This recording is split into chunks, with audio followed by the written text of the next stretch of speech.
Hello and welcome to Into the Woods with Holly Worton. This podcast is all about our journey into the woods of ourselves, getting to know who we are, and where we're going in life so that we can create the life that we want to live. It's about deepening your connection with yourself, taking inspired action, and really trusting yourself and your intuition. It's also about mindset. Our beliefs are such an important part of this journey. And there are so many ways for us to change our mindset so that we can more easily live a life of expansive joy. This podcast is also about going literally into the woods and spending time in nature, and how that can help us on our own personal journey of self-knowledge. Thank you so much for joining us today. Now let's get into this week's episode. Hello, adventurers, and welcome to the Into the Woods podcast, episode 393. This is your host, Holly Worton, and I'm back with another solo episode. Today, I'm going to talk about safety in the outdoors. This is something that I've written a couple of blog posts about, and I'll link to those in the show notes, but it's something that often comes up when I talk to people about my outdoors adventures.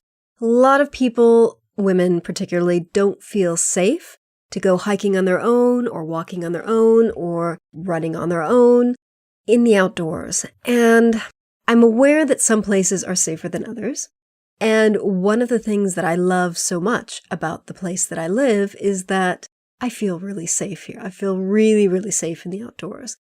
And I know it's not the same everywhere. So the advice I'm going to be giving you, the perspective I will be sharing with you in this episode is from the place of someone who lives in the UK, which I consider to be a pretty safe place to be spending time in the outdoors as a woman. But of course, adapt this to wherever you live. So, what are we going to talk about today? I'm going to talk about safety in the outdoors from different aspects. Like, what are the main risks? What are the 10 essentials, which you may have heard of? I'm talking about danger from people. And I'll be talking about skills that you might want to learn so that you can feel safer in the outdoors. So, let's get on with it. I know that I've taken of outdoors courses, and I'm continuing to take outdoors courses. So that is something that gives me a certain level of confidence in going outdoors by my own. I think if you don't know what you don't know, sometimes that leads people to take stupid risks, but a lot of times it just keeps people feeling stuck and unsafe and unwilling to stretch out of their comfort zone into the adventure zone. So I think it's important to know, what are the main risks that we face when we go on the outdoors? And of course, whether you're with people or you're on your own, pretty much face the same risks. But when you're on your own, you have to troubleshoot on your own. And I know that in the places that I walk, oftentimes I'm alone for hours on end. And so if I did get injured and didn't have a way to get help, I might be there for a while. So I'm probably going to have to self-evacuate. So what are the main risks? Animals. Thankfully, in the UK, we don't have any dangerous animals. I think the most dangerous animal we have here is the cow, which kills between 5 and 6 people a year on average. Obviously, if you know how to walk through a field with cows, that will help. If you are afraid of cows, Google it. Generally speaking, cows are going to be more dangerous if they're with their calves. And if you have a dog with you, if you don't have a dog with you, you probably won't be as stressful to the cows as you would be if you were walking with a dog.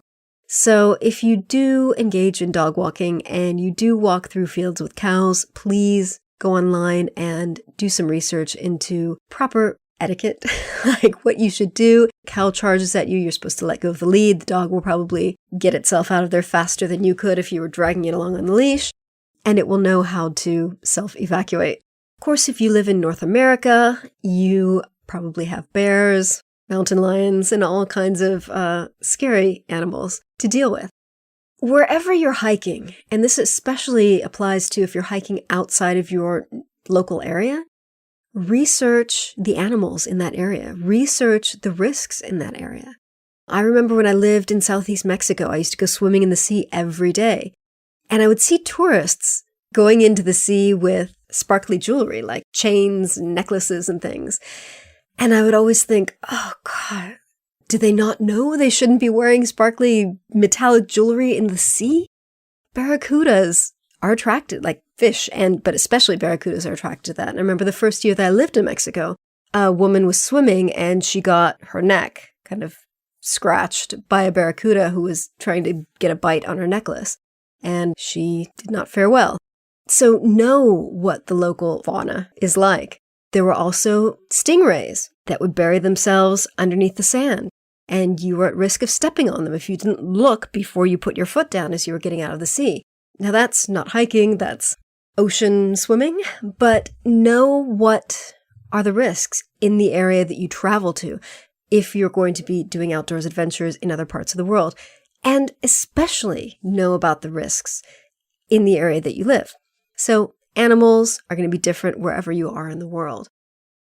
Dehydration is a big thing. Because I practice intermittent fasting, I'm really focused on hydrating well.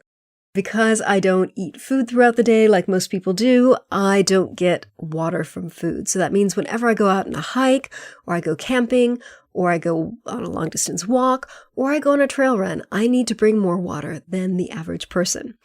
But I'm aware of this because, again, I practice intermittent fasting. For someone who doesn't, they might not be as aware of their hydration needs. So it's really, really important to calculate how much water you're going to need and then bring some extra water. Weather. Always check the weather before you go on a walk, a hike, a trail run, whatever.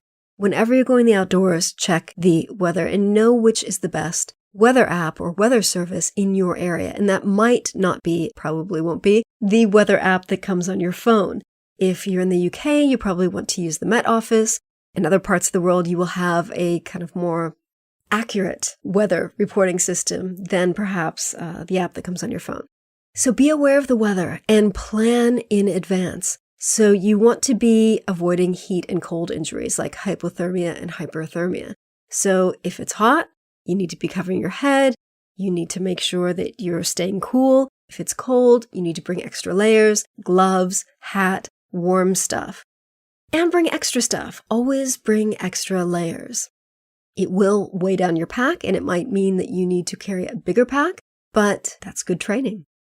Getting lost is another huge risk. So it's really important to have basic navigation skills. Always carry a map and a compass, and of course know how to use them. And it's also worth having some kind of GPS device or app, like the OS Maps app, as a backup system.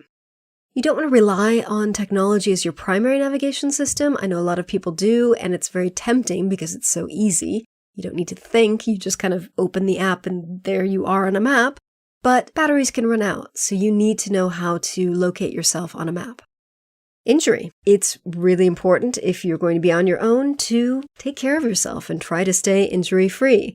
Obviously, you can trip, you can fall, you can twist an ankle. It's also important to know where you are on a map because you need to know how to evacuate yourself, how to get down to the nearest road, how to get down to the nearest wherever, house, farm, in case you are injured. So, be aware of where you are. Those are kind of the main risks. I mean, there are other things like river crossings can be dangerous.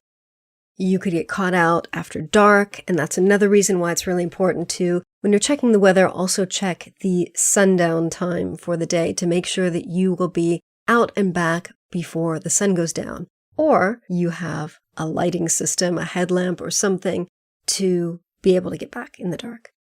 Falling objects, that's really hard to avoid. Sometimes branches fall off trees, that can be dangerous. Sometimes avalanches happen, rocks can fall, but that's really hard to avoid. That's not really something you can plan for. Unless you know you're in an area that has falling objects. You might want to stay away from that. Like I said, river crossings, if you know you'll be going on a trail that requires a river crossing, learn how to cross a river. There are plenty of videos online. And you need to learn how to determine whether it's safe to cross or not. I would say save this information on note on your phone so you don't have to worry about remembering all the details.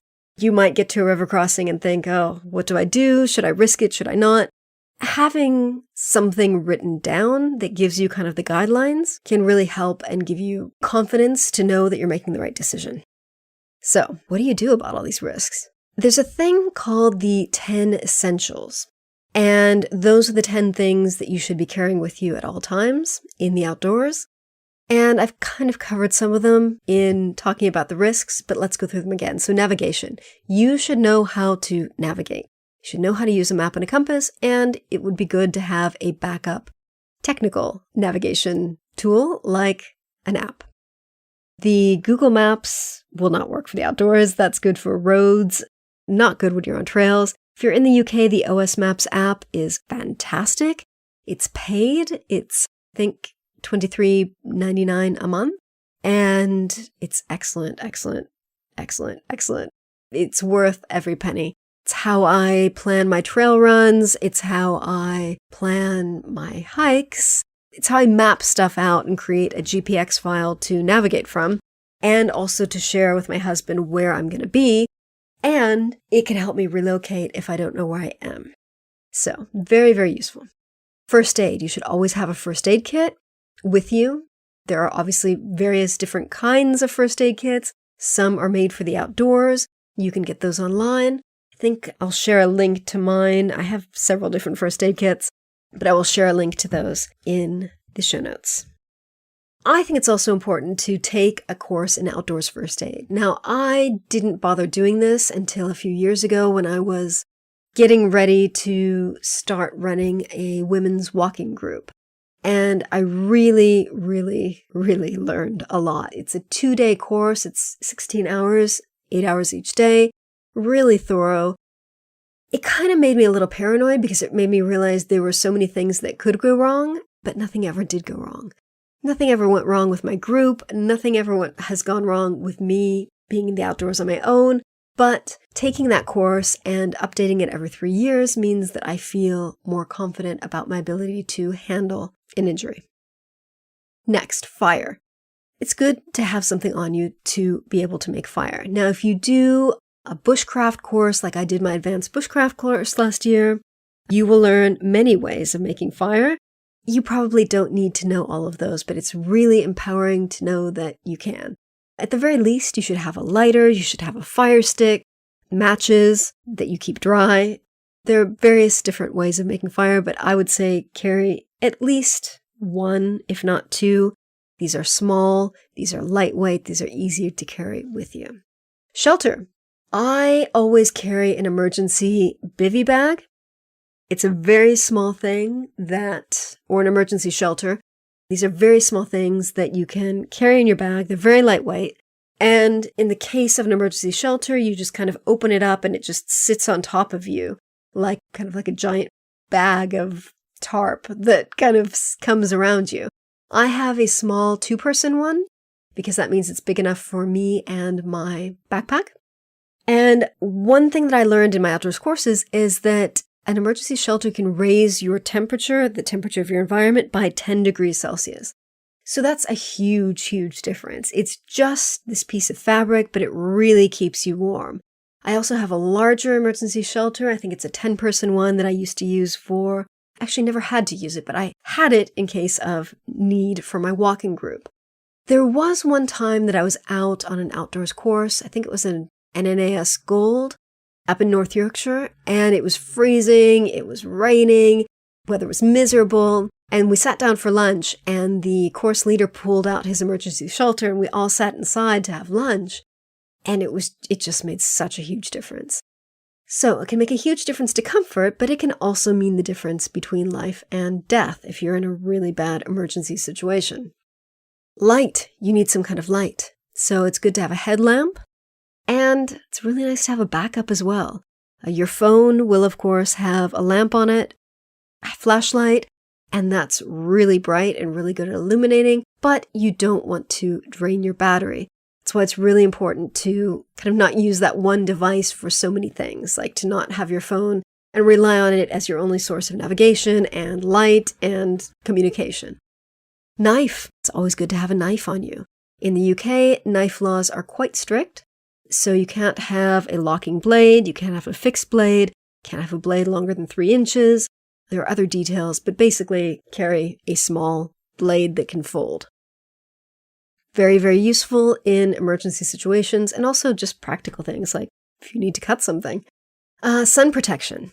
very important to stay safe from the sun. I know that's something that we don't always worry about here in the UK, but we do have sun, and it can get hot, especially during the summer. I feel like people laugh at me every time I talk about how much I have suffered on long distance trails in the summertime, but it really can get hot when you're outdoors all day long, multiple days on end. Stay safe from the sun. So bring a sun hat, bring sunscreen for your skin, and sit in the shade if you're going to have a break. Extras. Extra food, extra water, extra clothes. So I usually do my hiking fasted, but I always have an emergency protein bar in my bag. I also carry sports gels, kind of things that I take when I'm running. I have these energy caffeine gummies that I carry when I run. Those are small, probably not great as food, but those are the kinds of things that I carry with me when I'm in the outdoors. Normal people who eat food multiple times a day should be bringing extra snacks. Stuff like protein bars, nuts. I probably should bring more than I do bring, because food is not just energy for your body, it also keeps you warm. If you have ever fasted during the winter, you know that it's cold. Your body gets really cold when you're fasting in the winter. So if you are in an emergency situation in the cold, eating a little bit of food will warm you up. And I think that's something that a lot of people don't think about. Food is not just fuel, it's also warmth. Extra water. So like I said, bring enough water for your adventure and then bring extra water. You might also want to bring some kind of water purification system. There are many different things you could use.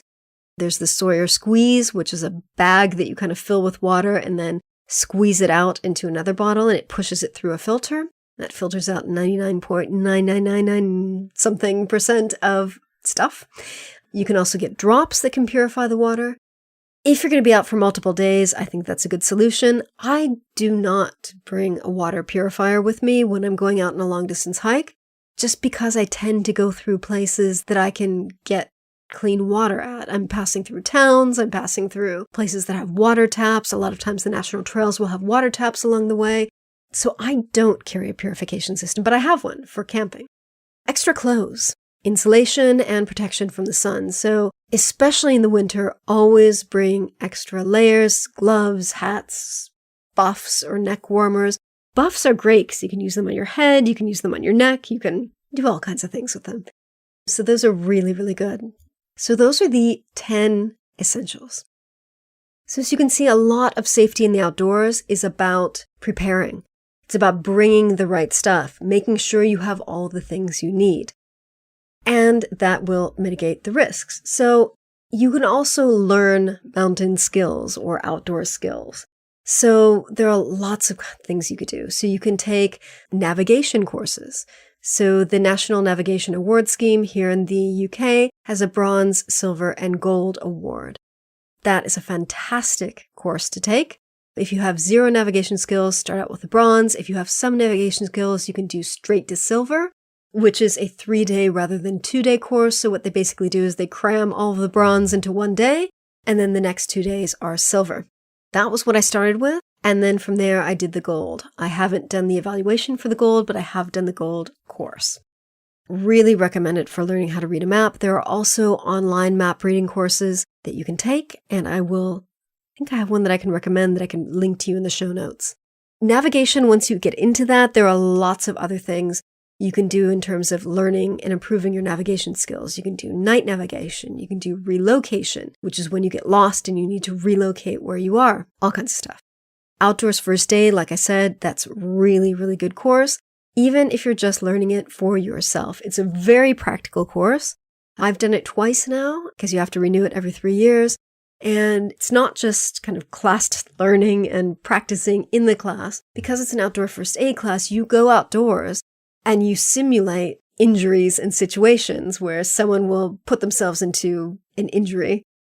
They have these kind of bloody, not bloody, but like stained with red bandages and things that you like put on different parts of your body, and you kind of get dressed up like you're injured. And then 2 people come across you and have to help you and demonstrate their skills. It's really, really practical, really, really useful.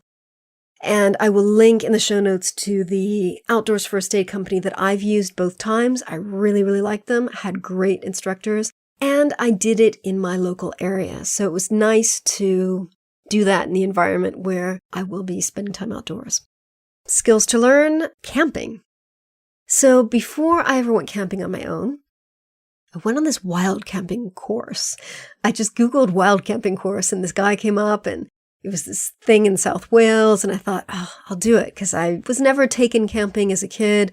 I didn't grow up learning these skills. I didn't know what gear to buy. And so it was great. So I basically just had to bring just a sleeping bag and just my normal hiking stuff.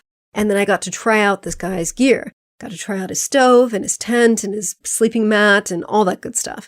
And so that was really, really good because I got to see what gear he used, what I liked, what I didn't like, what I wanted to get for myself, and how to just do stuff in the outdoors in terms of staying overnight somewhere. So that gave me a lot of confidence in terms of camping. Now I've been camping so many times, it's normal. But I started out from nowhere and I felt I just didn't feel confident about it. Winter skills. So if you live in a place that has ice and snow, you might want to learn how to use an ice axe and crampons. Mountain skills. If you live up north or in the mountains, there's all kinds of stuff that you can learn both online and, better yet, in the outdoors. I know we're still in the middle of lockdown, or as a friend said to me today, I like to call it retreat. So we're still in the middle of COVID retreat. It's hard to do in-person courses, but hopefully later this year that will change. But there are things you can learn online. There are map reading courses online. Obviously, it's a good introduction and you'll have to practice it, but there's a lot you can learn. So, as I've said, a lot of this is about just staying safe in the environment and knowing how to function in the outdoors in terms of weather and navigation and awareness of how we're interacting with nature. But I think when people talk about safety in the outdoors, specifically for women, they're thinking about people. They're thinking about scary men waiting to attack them on the trail. And I don't know how often that happens. I definitely feel safer on the trails when I'm in the middle of nowhere than I do when I'm in areas with more people, because obviously people are the scary ones. Most people that are going to be looking to attack a woman probably aren't going to be hiking deep into the woods to hide behind a bush on the off chance that a woman might come by. But I think it's important to just be aware of your surroundings. Like, I never listen to music when I'm hiking or walking or podcasts or anything. I do listen to music when I run, but only in one ear. I have just one earbud that I'll wear on the left because I hike on the left side of the trail and then I can hear what's going on the right. There are bone conducting headphones that I've been wanting to get, but I haven't yet. I think they're called Trax. I will link to them in the show notes because they've been highly recommended to me by a lot of friends and trail runners. So they don't go in your ears like earbuds. They kind of sit on your head and conduct the sound through your skull. I think it's through your jawbone. Anyway, it's bone conducting headphones. So if you want to listen to music but also have your ears free to hear outdoors surround sound, that can be a good option as well. I prefer just to use the one earbud, and that works. But be aware of your surroundings, so don't listen to music in both ears. Use common sense, and common sense, it's not something you're born with, it's something you get as a result of experience. So if you're inexperienced in the outdoors, you might not have that much common sense because you don't know what might go wrong, which is part of the reason why I'm doing this podcast. But listen to your gut. If someone approaches you and that person feels wrong, trust your gut. Above all, don't admit that you're alone. Be really vague about who you're with, what your plans are. Obviously, don't tell them where you're camping. Don't tell them what your destination is. And don't be over polite. I think women really have it ingrained in us to be polite. We have to be nice girls. And we have to just be polite all the time. And it's not, there are situations in which you obviously don't want to instigate the person if it is a person with bad intentions. But just know that you don't have to be polite. You can be cool and distant and make it clear that you want to walk on your own, you want to be on your own, or that you're meeting up with someone, such as a partner, up ahead. You let them get ahead of you for a while because they wanted to, push themselves or whatever. don't talk too much and try to get the person away from you as soon as possible. Now, again, you're probably going to be more in danger passing through towns or near towns than you will in the deep woods. I recently read, and I'm going to link to this in the show notes, a story that this woman posted on Reddit in the ultralight community. And something happened to her on the trails. Thankfully, it wasn't anything too serious, but it's something that really knocked her confidence. And she was starting to question, she says, I question my place in the world as a female solo hiker. Am I an idiot for not listening to people's warnings about going off and doing this on my own? Or am I okay? Should I still go outdoors alone? It really, really shook her confidence. And it was really beautiful the way people kind of popped up in the comments and supported her and said, by all means, keep doing this. Just here's what you can do next time. So I think it's worth, if you have fears about being a woman hiking alone, I think it's worth reading this blog post and seeing what you might have done differently. Because I can totally understand how she made the decisions that led to where she ended up. And I can also see what I wish I would have done if I had been in her place. Like, I can see all the different points where there were like so many different little decisions that ended up to this situation and so many different places where she could have done something differently. But yet I also understand why she did what she did. So this was in Wales, which also freaked me out because it's fairly close to home. I always like to picture these scary things happening like across the water somewhere in some other country. But she was hiking in Wales, passed through this town, sat on a bench to have a snack. This man and some woman who was supposedly his sister sat down next to her. He started chatting with her. She kept up the conversation, didn't get any bad vibes from him, but also, as he was with this woman, he didn't really bring up any red flags. They left, she left, and starts hiking. So she's hiking by her own, and all of a sudden the guy appears at her side, like sweating, out of breath, and she was really kind of shocked that she didn't see him earlier or notice him earlier or hear him coming up earlier. And he starts talking to her and he starts following her. And he's talking and kind of being annoying and trying to like impress her. And he clearly wasn't a hiker. He clearly was just following her. She was starting to get red flags all over the place. She kept saying to him, maybe you should turn back. It's really hot. You don't have any water with you. And she actually said that her partner was expecting her. And this guy still didn't leave her alone. He ended up following her for about 3 miles. And until she got to this point where there's some cottages and a farm on the trail. 2 miles he followed her, which is quite a bit. And she kept kind of like hiking speedily and he was still catching up with her, but clearly not in shape. So she gets to these cottages and she stops and she insists that he's got to go down and kind of go back. And she was thinking, okay, there aren't any cars outside of these cottages, but I'm going to knock on the door because this guy won't back down. And then he tries to hug her and then kiss her on the mouth. And so she kind of gets away from him, tells him no, pushes him back. He gets offended. And then she starts going straight to the cottages to hopefully knock on the door and see if someone's there. Something like clicked for him and he realized that she was getting help and he walked away. So thankfully, it was a very unpleasant situation, but didn't go as far as it could have. It was enough to shake her confidence. So read that. I'll link to it in the show notes. Think about all the different things you could have done differently. I mean, I really paranoid sometimes. I don't want to talk to anyone when I'm out. Like if someone had tried to start talking to me on the bench, I would have gotten up earlier and just said, oh, got to get in my way. And I would like to think that if someone followed me on the trail or showed up out of nowhere, I would make it really clear that I wanted to walk alone or needed to catch up with someone. I don't know.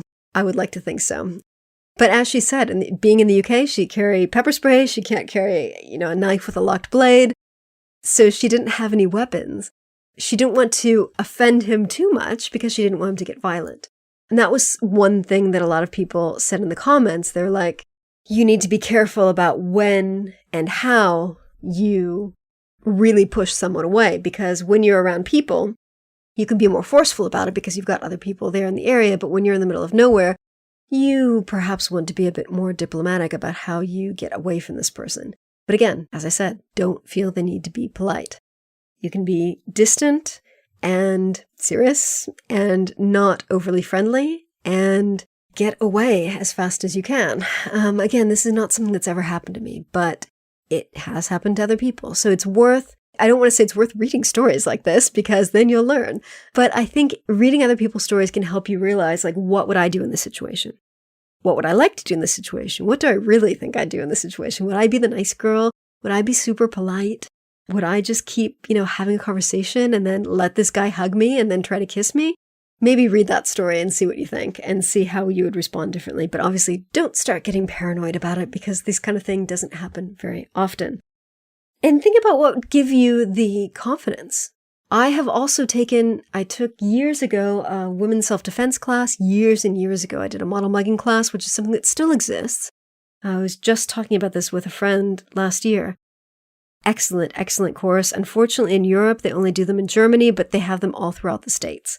Model mugging is great. It's a hands-on self-defense course where you are striking your opponent at full force. Obviously, the guy's dressed up in a big suit or full of protection, but it's not light contact, it's full contact. Also, martial arts. I really feel a lot more confident now that I've been doing kickboxing for the last 5 years. Classes are mixed. That's something that's really important for me. Obviously, I know that I'm a small woman. If a really large man wants to fight me, I don't know what the situation is going to be like, but I know that in a class situation, I am comfortable getting on the mat with a guy and sparring with a guy, and that's given me a lot more confidence in the real world. Probably the person that, if you were to get attacked, probably the person would not be skilled in martial arts. They would just be a random person looking to, attack women. But again, this kind of thing is more something that's going to exist in our fears rather than something that's going to happen in real life. However, I think it's important to learn self-defense, and I think it's important to boost our confidence in whatever way we need. Having said that, no one's going to hike into the middle of the forest and hide behind a bush to attack a woman. Any story I've ever heard have been stories where women have been followed after going through a town. So again, if you're walking a long-distance trail or something where you are going to be passing through towns, that's the time when you want to check your back, or be aware when you're going off into the woods. But again, human predators are the least of your worries. You need to be paying attention to the other stuff that's your real risk in the outdoors. So remember, four-legged animals, dehydration, heat and cold injuries, navigation, getting lost, injury, sun, all that stuff, that's the stuff you need to be paying attention to. And if you have fears about two-legged predators, do what you need to do to get the skills to make you feel confident. So, hope you found this interesting and useful. Please drop me a line and let me know how you feel about going alone in the outdoors. What are your fears? What are some of the things that might keep you from going out alone? I know there are countries where you've got lots of scary wild animals, and so you can't go too deep into the woods. I'm very grateful that I don't live in one of those countries, but what can you do to make yourself feel safer? Can you carry bear spray? Can you learn about how to stay safe in the outdoors with these animals? I mean, my husband and I have been watching a lot of trail running videos, and we always make jokes now when we're out running together because people in North America will be running when they're really in the backwoods and they'll go, "Hello, bear." And they just kind of yell out to make human sounds every once in a while in case there's a bear around. And so now Augustine and I will be out running and we'll go, "Hello, bear," even though there are no bears here. So learn what you need to do to be safe with the animals and the situations and the conditions in your area. That's the best thing I can say. But please let me know what your fears are and what you might be able to do to get some confidence so you can go outdoors alone. And again, it's not safe to go outdoors alone in all parts of the world. I'm aware that some places really, really are dangerous. So apply common sense. So again, hope you found this interesting and useful. Please drop me a line. Let me know what you thought about this week's episode. You can email me at holly@hollyworton.com or find me online and get in touch there. I'm going to work on the show notes now. I've got tons of courses and stuff to link to for you to check out, stuff that you can learn so that you can feel safer outdoors. And remember to visit hollyworton.com/393 for the show notes on this episode. Thank you. Thanks so much for listening to Into the Woods with Holly Worton. You can find more information about today's episode, including links for topics that were discussed, at hollyworton.com.